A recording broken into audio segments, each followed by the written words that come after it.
दोस्तों, मेरे चैनल को जरूर सब्सक्राइब करें। आपका बहुत बहुत धन्यवाद। एक समय की बात है, लक्ष्मीपुर के जंगल में बहुत से पशु पक्षी रहा करते थे। उसके बीच रंगीला नाम का एक बड़ा ही नेक हिरण भी रहता था। वह बहुत ही मेहनती, मिलनसार और परोपकारी था। वह अपने मन, कर्म और वचन से सबका ख्याल रखता था। किसी का स्वास्थ्य खराब होने पर वह हालचाल लेने के साथ साथ उसके उपचार की भी व्यवस्था करता था। वह जहां रहता था वहां अपने मेहनत से चारों तरफ हरियाली रहता था। एक बार रंगीला स्वयं बीमार पड़ गया। उसे ऐसा बुखार चढ़ा कि उतरने का नाम ही नहीं ले रहा था। उसने स्वयं कुछ जड़ी बूटियां खाई, लेकिन कोई लाभ नहीं हुआ। उनकी बीमारी की खबर पूरा जंगल में फैल गई थी, लेकिन उसे देखने के लिए कोई नहीं आया। तब उसका मन अधिक मुरझा गया। उसे उठा नहीं जा रहा था। फिर भी वह उठकर थोड़ा आगे आया और उसने देखा कि 2 हिरण उनके इलाके में आ गए थे। वह उनके बड़ी बड़ी हरी हरी घास खा रही थी। उन्होंने जब रंगीला को देखी तो मुस्कुराने लगी। अरे रंगीला, कैसी है तुम्हारी तबीयत? हम लोग तो तुमसे ही मिलने आए हैं, तुम्हारा हालचाल जानने आए हैं। हाँ रंगीला, मैंने सुना तुम्हारी तबीयत बहुत खराब है, तो हमसे रहा नहीं गया, इसीलिए चले आए हैं। अब बताओ, कैसी तबीयत है तुम्हारी? तबीयत में कुछ सुधार नहीं आया है, अब कोई दूसरी दवा लेनी पड़ेगी। हाँ हाँ, अच्छी दवा लेना और अपनी ख्याल रखना। अब तुम आराम करो, हम चलते हैं। रंगीला मुड़कर अपनी घर के तरफ चला गया और इधर दोनों हिरण फिर से रंगीला के इलाके के हरे हरे घास खाने लगी। हमने इस जगह के बारे में जितना सुना था उससे कहीं ज्यादा पाया। रंगीला ने बड़ी मेहनत से ये गुलशन सजाया है। चारों तरफ हरियाली ही हरियाली है। देखकर और खाकर तबीयत खुश हो गई। अभी पेट भरकर खा लेता हूँ, फिर कल रंगीला से मिलने के बहाने आ जाऊंगा। हमें रंगीला से क्या काम, हमें तो यह हरियाली खींच लाई है। चलो, हम फिर कल आएंगे रंगीला से मिलने के बहाने। जब दोनों हिरण का पेट भर गया तब वह वहां से चले गए और अपने इलाके में जाकर वह रंगीला के इलाके के हरे हरे घास के बारे में तारीफ करने लगे। अरे भाई, यहाँ सूखे घास खाकर पड़े हो, वहाँ जाओ रंगीला के दरबार में, रंगीला का हालचाल पूछो और पेट भर के हरे हरे घास खाओ। बहुत अच्छा है रंगीला, उसके बीमार होने पर भी हमें हरे हरे घास खाने के लिए मिल रहे हैं। रंगीला बहुत अच्छा है, बड़ा ही नेक हिरन है, उसके बीमार होने पर भी हमें हरे हरे घास खाने के लिए मिल रहा है। इससे अच्छी बात और क्या हो सकती है। वहां बहुत सारे हिरण की टोली बन गई। वह सब रंगीला के पास पहुंच गए और रंगीला का हालचाल पूछने लगे।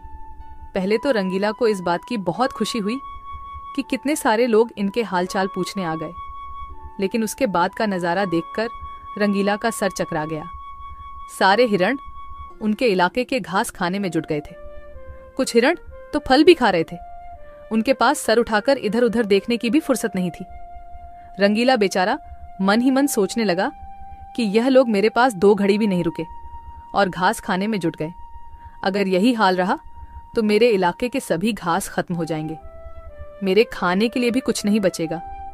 लेकिन उसके थोड़ा देर बाद ही उनका मित्र भालू वहां आ गया। उसके आने में देर हो गया था। माफ करना दोस्त, मुझे आने में देर हो गई है। तुम्हारे लिए औषधि लाने बहुत दूर चला गया था। औषधि तो मिल गई, लेकिन आने में थोड़ी देर हो गई।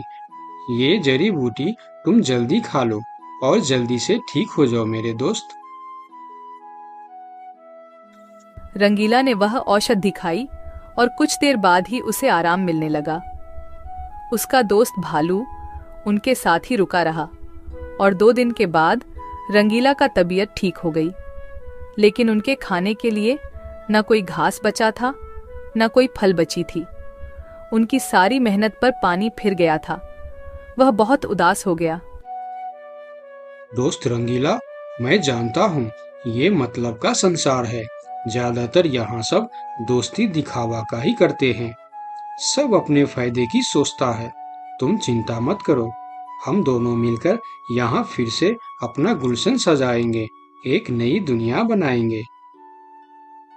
इस कहानी से हमें यह सीख मिलती है कि मन में कपट रखने वाला मित्र शत्रु से भी ज्यादा खतरनाक होता है। दोस्तों, मेरे चैनल को जरूर सब्सक्राइब करें। आपका बहुत बहुत धन्यवाद।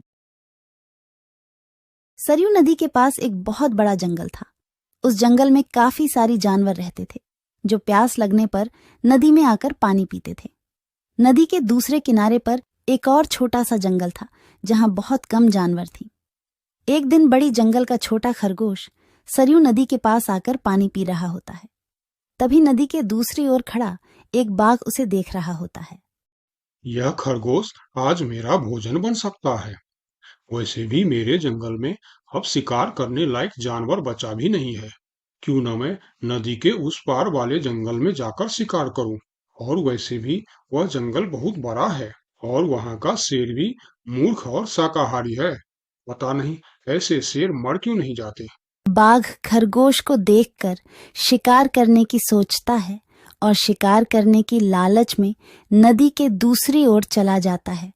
अपनी ओर बाघ को आता देख खरगोश वहां से भागने लगता है, पर तभी बाघ उसे आवाज देकर रोक लेता है। अरे खरगोश, मुझे देखकर कहाँ भाग रहे हो? तसल्ली से पानी पी लो भाई।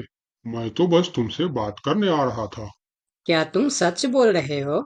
हाँ, मुझे तुम्हारे जंगल का शेर सिंह के बारे में बात करना है। मैंने सुना है कि वह तुम्हारा बहुत चिंता करता रहता है। खरगोश समझ चुका था कि बाघ उसे अपनी बातों में फुसलाने की कोशिश कर रहा है। इसीलिए खरगोश उसकी बातों का कोई जवाब नहीं देता और तुरंत वहां से भागने लगता है। परंतु खरगोश बाघ से तेज नहीं भाग पाता और बाघ उसका शिकार कर लेता है। यहाँ के जानवर बड़ी आसानी से शिकार हो जाते हैं, तो क्यों न मैं इसी जंगल में रहकर आसानी से शिकार किया करूं। बाघ अभी इसी जंगल में रहकर ही शिकार करता रहता है। इस तरह से जंगल में जानवर कम होने लगते हैं। एक दिन अरे लोमड़ी, मैंने सुना है कि तुम अपनी सहेली से मिलने के लिए दूसरे जंगल में जा रही हो।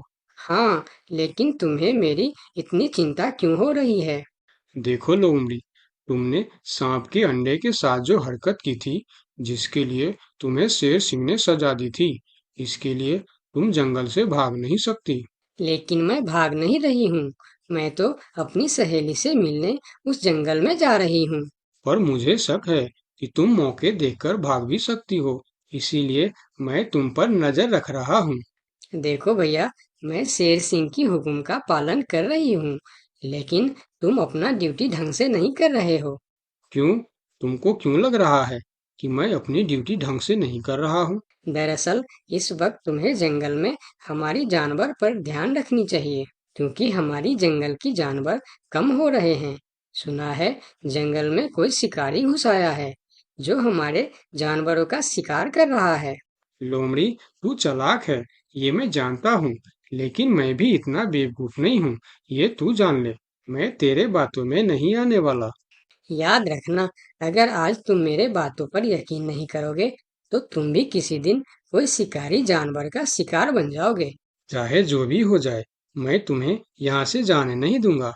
देखो, मेरा जाना बहुत जरूरी है।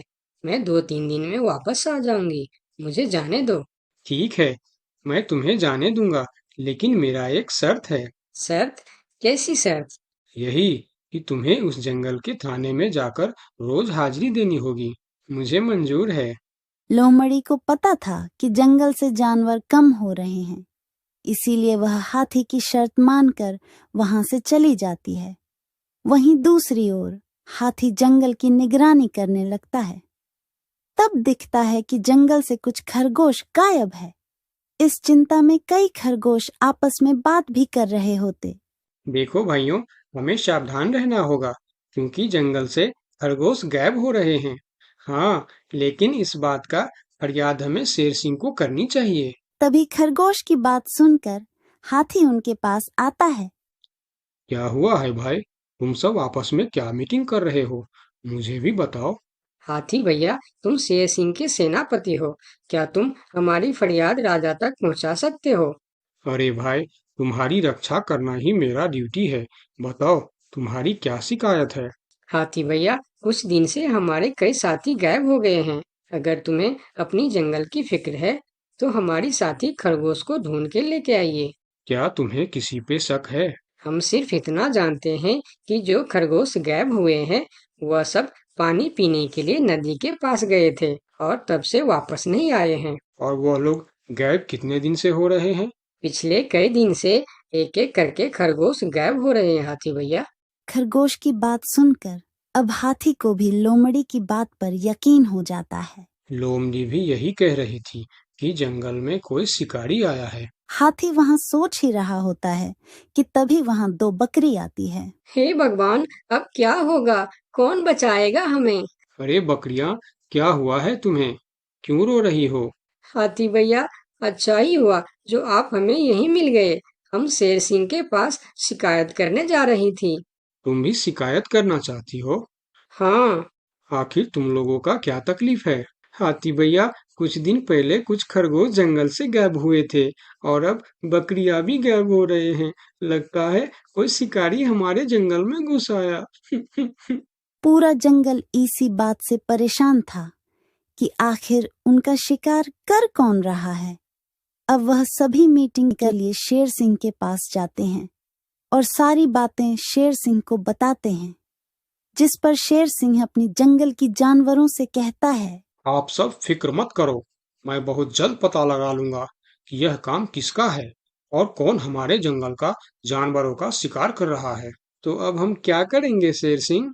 आप लोगों से हमारी यह विनती है कि आप लोग जंगल से बाहर नहीं जाएंगे। जिसको भी पानी पीना है वह इसी जंगल का तालाब का पानी पिएगा। महाराज, आपका ये हुक्म हमें कब तक पालन करना होगा? एक बार बस मैं उस शिकारी को पकड़ लूं, उसके बाद आप लोग जंगल से बाहर जाकर भी पानी पी सकते हो। सभी जानवर शेर सिंह की बात मान जाता है और जंगल से बाहर जाना बंद कर देती है। 2 दिन बीत जाती है और जंगल से कोई भी जानवर गायब नहीं होता। उधर शिकार नहीं मिलने पर अब बाघ परेशान हो जाता है, क्योंकि 2 दिन से उसने कोई शिकार नहीं किया था। इतना बड़ा जंगल है, इतने सारे जानवर है, तो फिर यह कमबख्त जानवर पानी पीने के लिए बाहर क्यों नहीं आ रहे हैं? 2 दिन से मैंने कोई शिकार नहीं किया, भूख के मारे मेरी जान निकल रही है। लगता है अब शिकार करने के लिए नदी का किनारा छोड़ जंगल के अंदर जाना पड़ेगा। आखिर मैं भी तो देखूं, इस जंगल में सभी जानवर आखिर गायब कहाँ हो गए हैं। अब देखता हूँ मुझसे कैसे बचते हैं इस जंगल के जानवर।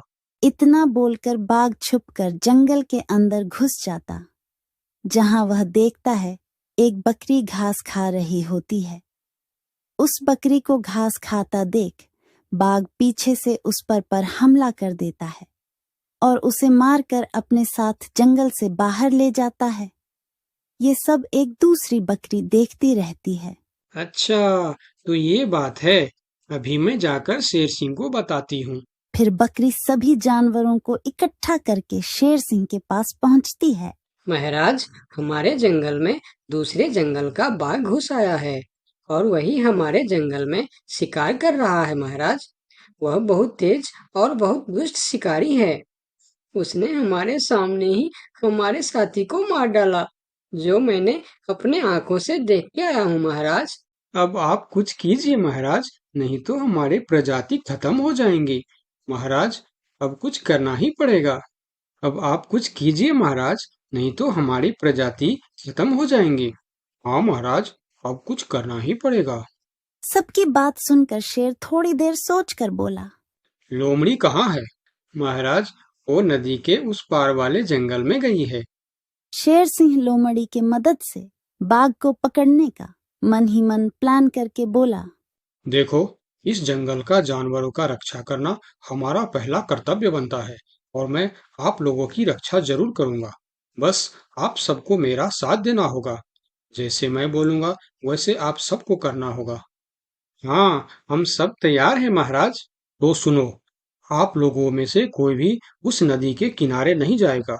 और जब वह शिकारी को शिकार नहीं मिलेगा तब वह जंगल के अंदर आने के लिए मजबूर हो जाएगा, और वो जब जंगल के अंदर आ जाएगा तब मैं जंगल के किसी एक जानवर को उसके सामने भेजूंगा। फिर जैसे ही वह मेरे भेजे हुए जानवर का शिकार करने जाएगा, हम सब उस पर हमला बोल देंगे। मतलब हम में से किसी एक को अपनी जान खतरे में डालनी होगी महाराज। हाँ, मगर मौत के मुंह में जाने के लिए कौन तैयार होगा महाराज, वह तुम्हें कल पता चल जाएगा। शेर सिंह अपने गुप्तचरों द्वारा लोमड़ी को संदेश भिजवाकर उसे वापस बुलाता है। आपने मुझे इतनी रात में यहाँ क्यों बुलाया महाराज? लोमड़ी, मैं तुम्हारी सजा माफ करना चाहता हूँ, मगर तुम्हें मेरा एक काम करना होगा। सजा से छुटकारा पाने के लिए मैं कुछ भी करने के लिए तैयार हूँ महाराज।